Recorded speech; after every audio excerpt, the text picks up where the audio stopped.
6 सितंबर 1965 की शब भारतीय फौज जंग का ऐलान किए बगैर बैनुल अक़वामी बॉर्डर लाइन पार करते हुए पाकिस्तान में दाखिल हुई।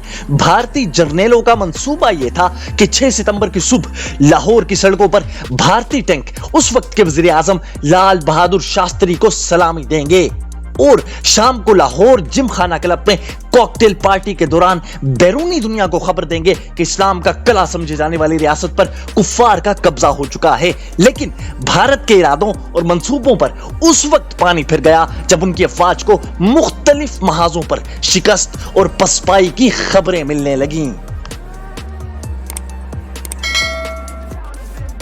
जंगों की तारीख में जंग अजीम दोम के बाद टैंकों की सबसे बड़ी लड़ाई सियालकोट के इलाके चविंडा के महाज पर लड़ी गई, जहां ताकत के नशे में चूर भारतीय फौज 600 टैंक लेकर पाकिस्तान में दाखिल हो गई थी। पाकिस्तानी फौज की जबरदस्त जवाबी कार्रवाई ने दुश्मन के 45 टैंक तबाह कर दिए और कई टैंक कब्जे में ले लिए थे। इसी तरह 5 फील्ड गने कब्जे में लेकर बहुत सारे फौजी कैदी भी बना लिए गए।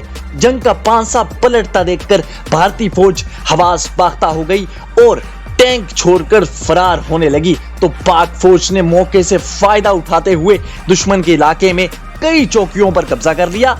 इसीलिए चविंडा के महाज को भारतीय टैंकों के लिए टैंकों का कब्रिस्तान समझा जाता है।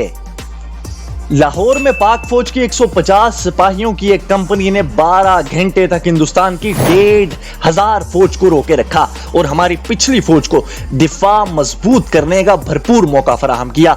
लाहौर के एक और जंगी महाज पर मेजर अजीज भट्टी पहरा दे रहे थे। वो उस वक्त लाहौर सेक्टर के इलाके बरकी में कंपनी कमांडर तैनात थे।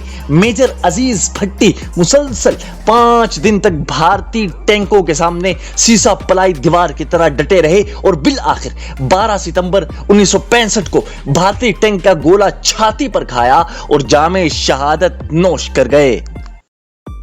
जंगे सितंबर के दौरान भारतीय फौज ने 17 दिन में 13 हमले किए। उनकी अफवाज, तेदाद और जंगी साजो सामान के हवाले से कई गुना ताकतवर थी, जबकि पाकिस्तानी फौज तेदाद और तैयारी के हिसाब से भारत से बहुत कम थी। लेकिन पाकिस्तानी जवानों ने अपनी जानों पर खेलकर मुसलसल 17 दिन तक दुश्मन को लाहौर में दाखिल होने से रोके रखा और उनके नापाक अज़ाइम को खाक में मिला दिया।